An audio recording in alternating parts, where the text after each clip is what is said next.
Halo, selamat datang di Infonomik bersama saya Mika Rini. Di Infonomik kita akan berbagi informasi seputar ekonomi.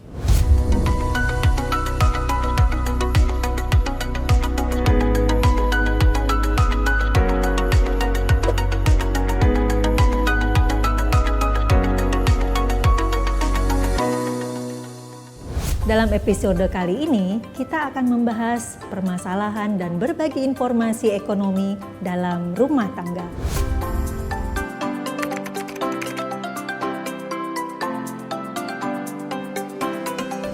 Ada pepatah mengatakan, istri itu menteri keuangan rumah tangga. Nah, pepatah itu ada benarnya, pasti ya. Karena bagaimanapun juga, keuangan rumah tangga itu perlu dikelola dengan baik. Nah, biasanya suami diposisikan sebagai pencari nafkah. Nah, dengan demikian nafkah tersebut harus dikelola dengan baik agar seluruh kebutuhan rumah tangga dapat terpenuhi.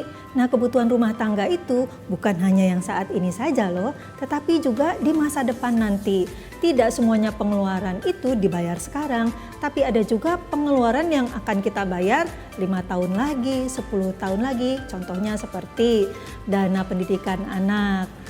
Kalau kita ingin naik haji, dana pensiun, dana menikahkan anak, banyak ya. Nah, karena itu peranan istri sebagai Menteri Keuangan mengelola penghasilan yang didapat dari suami atau mengelola penghasilan suami istri sebenarnya menjadi sangat penting.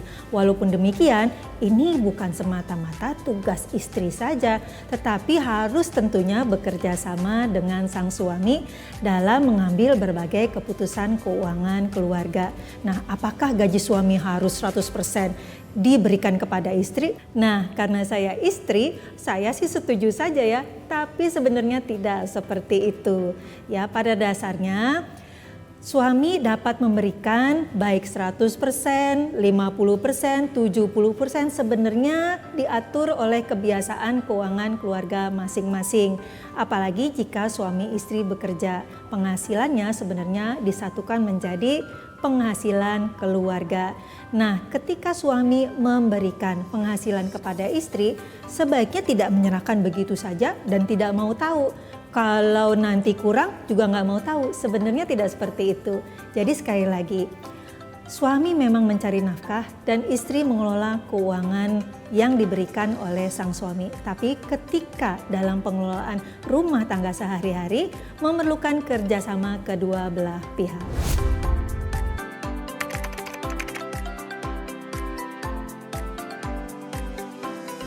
Peranan istri sebenarnya memang dia mengelola rumah tangga. Nah, mengelola rumah tangga ini memang punya pendekatan yang berbeda dari generasi ke generasi. Kalau zaman orang tua kita dulu, istri itu memang difokuskan untuk pengelolaan rumah tangga di rumah, terutama pengasuhan anak, pendidikan anak. Sementara suami memang difokuskan untuk mencari nafkah. Nah, ketika kemajuan teknologi semakin meningkat, segala sesuatu dapat dilakukan secara otomatis, banyak alat bantunya.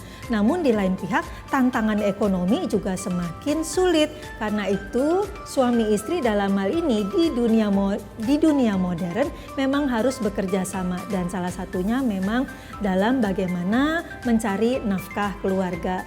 Saya perhatikan memang banyak wanita yang saat ini juga turut berperan aktif dalam perekonomian rumah tangga.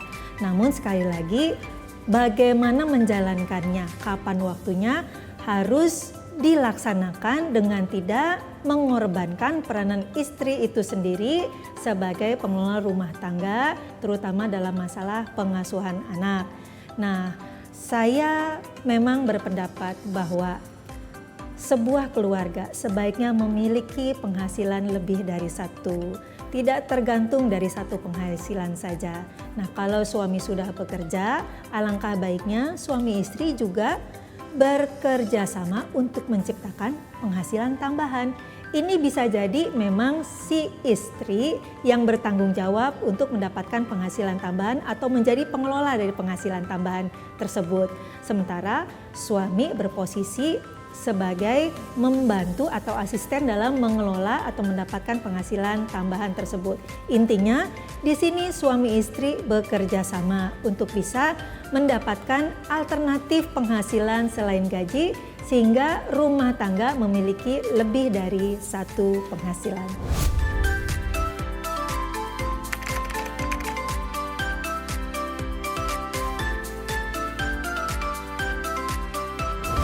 Ketika suami istri sama-sama bekerja dan memiliki penghasilan masing-masing, pada dasarnya pengelolaan keuangan rumah tangga itu harus secara terbuka dan transparan. Dengan demikian sebaiknya, ini sangat disarankan, suami tahu penghasilan istri, istri juga tahu penghasilan suami. Nah, kalau di Indonesia memang ada budaya bahwa kalaupun istri bekerja, maka penghasilan dari si istri itu bebas digunakan oleh si istri itu sendiri, sementara seluruh pengeluaran rumah tangga itu adalah tanggung jawab dari sang suami. Nah, kalau menurut saya sebenarnya kebiasaan pengelolaan rumah tangga suami istri yang bekerja bisa disesuaikan dengan bagaimana pola pengaturan dari pasangan yang bersangkutan. Tidak harus menjalani aturan dari misalnya tuntutan dari masyarakat, itu tidak perlu seperti itu ya. Dengan demikian di sini yang diperlukan adalah keterbukaan dan keadilan. Keterbukaan dan keadilan bagi pasangan suami istri yang bekerja adalah keterbukaan dalam seberapa besar penghasilan suami dan penghasilan istri yang perlu dikontribusikan ke dalam pengeluaran rumah tangga, dan seberapa besar dari penghasilan suami maupun istri yang memang dialokasikan untuk kepentingan dia sendiri. Nah, bisa jadi suami istri ini juga dia turut mensupport atau mendukung atau membiayai keluarga orang tuanya misalnya. Dengan demikian dari penghasilannya bisa jadi dia juga alokasikan untuk orang tuanya. Nah, disinilah harus terjadi saling pengertian. Pada intinya penghasilan suami, penghasilan istri itu adalah semuanya penghasilan keluarga, semuanya digunakan untuk pengeluaran-pengeluaran keluarga dan terutama tabungan dan investasi dari keluarganya.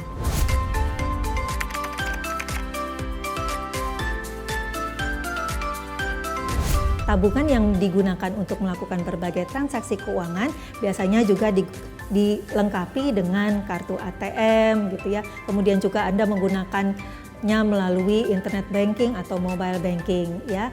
Nah, untuk keperluan menabung biasanya seseorang juga mendaftarkan atau memiliki tabungan jenis yang lain. Nah, karena itu apakah suami istri perlu memiliki tabungan yang terpisah?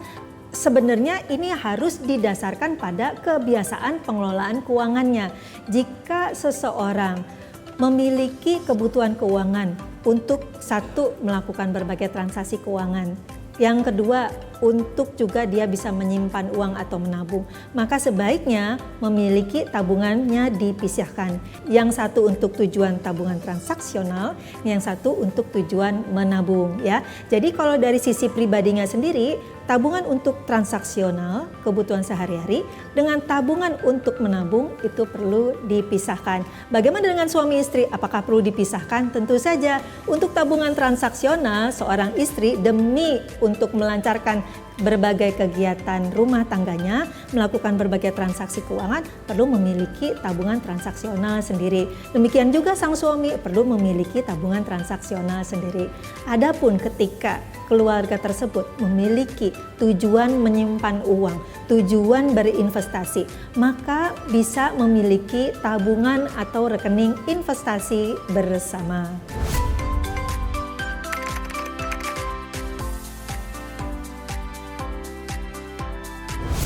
Mungkin Anda pernah mendengar istilah generasi sandwich. Sandwich atau roti lapis ini. Nah, kalau Anda perhatikan yang namanya roti lapis tuh ya, sandwich ya. Di atas roti, di bawah roti, kemudian di tengahnya berdempet-dempet isinya gitu ya. Jadi seperti ditekan gitu. Nah, generasi sandwich ini adalah ibaratnya seperti si sandwich ini yang ditekan dari atas atau bawah ya. Sebenarnya dia menerangkan bahwa sebuah keluarga pasangan suami istri itu ternyata dia tidak hanya membiayai keluarga intinya saja, tetapi juga dia membawai atasnya misalnya orang tua tuanya atau mertuanya, tapi juga mungkin di bawahnya selain anak-anaknya juga mungkin bisa adiknya atau ada saudara yang lain ya. Nah, fenomena generasi sandwich ini biasanya dialami oleh generasi muda saat ini ya.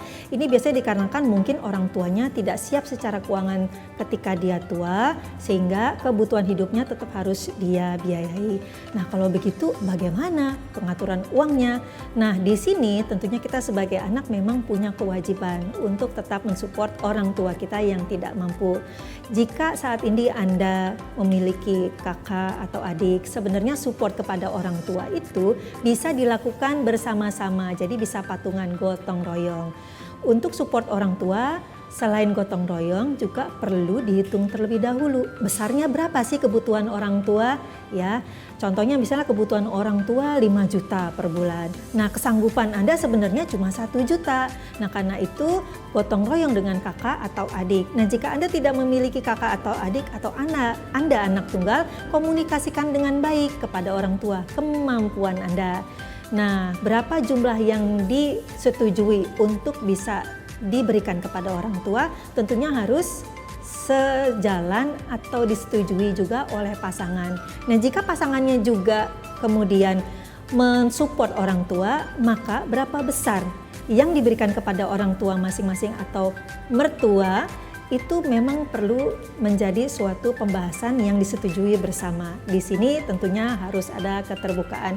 Bisa jadi mertua lebih besar kebutuhannya dibandingkan orang tua sendiri. Nah, di sini membutuhkan tentunya kebersamaan, persetujuan sama-sama sehingga situasi keuangan rumah tangga menjadi harmonis.